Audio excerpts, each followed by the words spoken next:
Hello again. Thank you for being here and welcome. I wanted to talk today a little bit about different wisdom traditions and tools that we utilize along our spiritual path and to support us getting through our day to day human experience.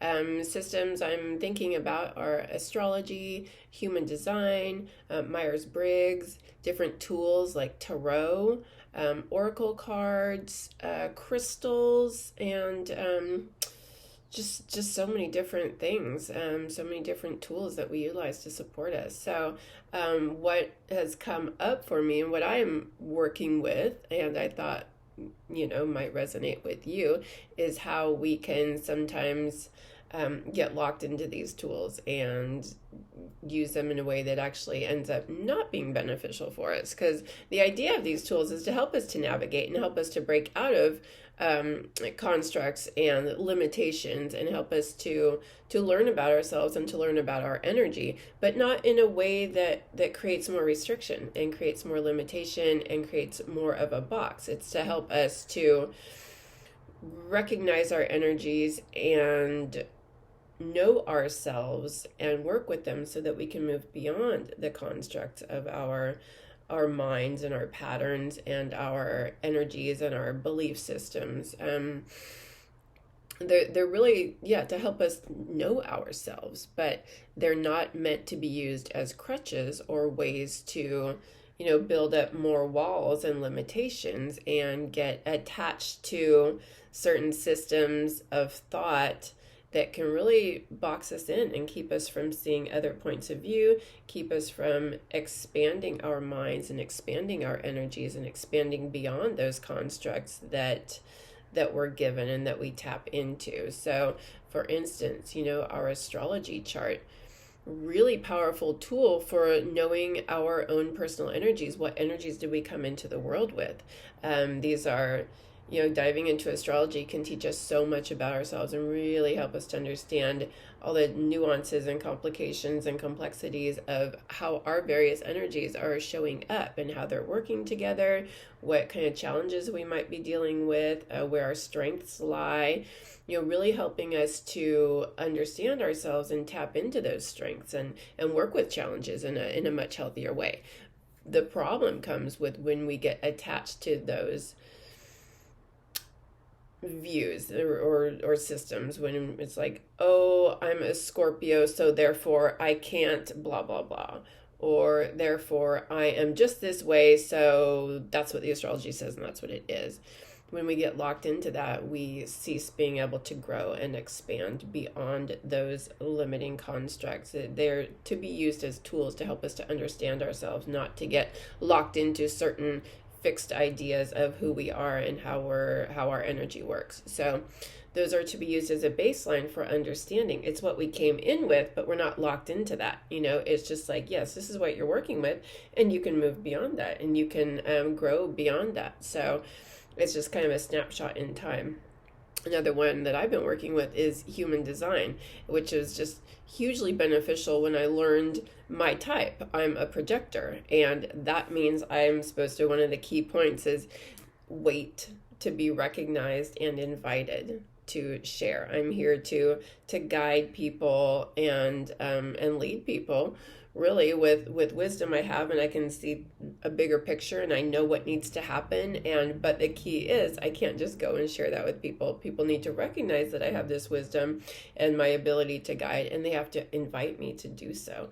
And that can be a real challenge in this society because it's all about go, go, go, do, put it out there, and that's not how my energy works. So, which doesn't mean that I sit back and do nothing and just wait. I still put myself out there, but in a different way, waiting for people to recognize what I'm doing and be attracted to that and go, yeah, I like what you're doing. Would you show me more? Or would you support me with this? Or, in that way. So the way that I've noticed I can get locked into that, though, and where it can become a hindrance to me is when I, get locked into the idea that I can't put it out there and that I have to just sit and wait and not do anything. And that if I put my energy out there, it's not going to be met, and that I'm going to be kind of spinning my wheels. So I have to be really cautious that I don't take that on as a way to just keep myself in a box. It's just like, yes, okay, that's how my energy works, and now I need to just continue to move forward how I move forward, but without the expectations, and with a little bit different twist on it, a little bit different understanding. But I find myself sometimes going, oh, I have to be recognized, I have to be invited, so therefore I shouldn't be doing anything, or getting fearful that when I put something out there that it's not going to be met. So I found myself being limited by that understanding and that knowledge. So how do I work with that in a way that's ultimately beneficial for me and doesn't further restrict my experience? So, and there's other ways, like different tools that we have. When you get a tarot reading and it says something, and you can get locked into that, like, oh my gosh, that's a message, and now therefore I can't do blah blah blah, or I'm limited to this or that, based on the reading that comes through. And that can really shut down our creativity and our self-expression.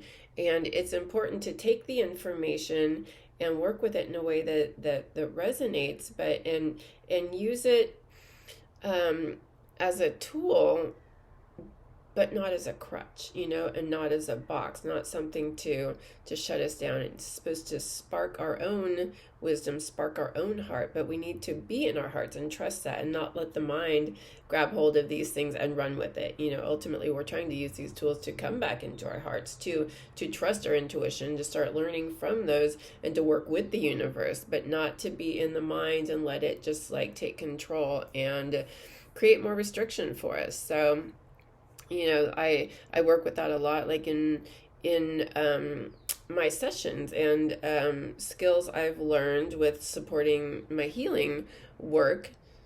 Like we can get attached to a particular way of doing things, something that we learned, like, oh, it has to be like this because that's what I learned. It's like, no, that's another tool, that's an idea, an option, a way. It's important to learn the skills and learn the fundamentals of how things work, but then you go from there. You use that as your foundation, and then open your mind, open your heart, tap into your creativity and your own self-expression, and listen and trust yourself, and work with the skills and the tools in a way that supports you to be in your own power, not locked in rigidly to that structure again. So we use these things for a foundation to help support us to really ultimately learn ourselves and start trusting our intuition, but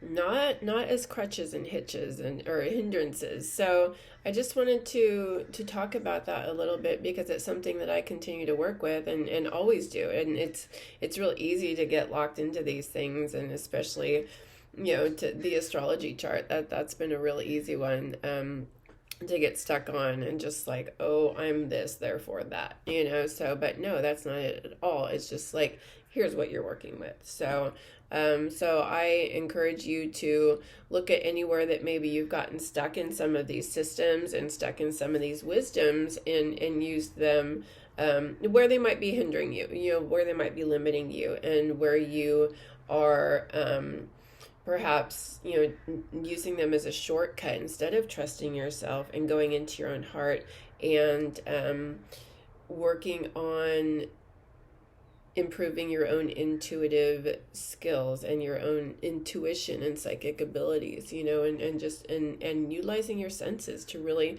listen and hear and feel into the universe. We are very powerful beings, and these tools are here to support us, not lock us down, and not tether us. So that's what I've been working with, and it's just really come up for me. I'm getting ready to embark on this new thing, and that human design piece with that's just like okay, you have to wait to be recognized. I'm like, oh, should I not be putting myself out there in such a big way and asking for support because I'm not waiting to get recognized? And it's just like, whoa, I'm trying so hard to break free from the systems, break free from limitations, break free from constructs. And I recognize that's a construct, that's a limitation I have. It's important to work with that concept in a healthy way for myself, but not let it to hinder me and keep me in a box. And as long as I move forward, moving from my heart in a true, authentic way that feels right for me, I can let go of expectations and what it's supposed to look like and fears of what could happen. Just so there's a fine line. There's a fine line. We want to follow these things and work with them, but yeah, not get attached. Not get attached. So, yeah, if that resonates with you, leave some comments. I'd love to hear from you. Like, subscribe, do all of those fun things. Yeah, so it's lovely to connect with you again. I love YouTube. I love sharing this stuff on here and just having someone to talk to and put it out there. I mean, that's what we're doing here, right? Connection, communication, sharing. I love it. So yeah, thank you for being here. Thanks for the connection. And until next time, much love to you.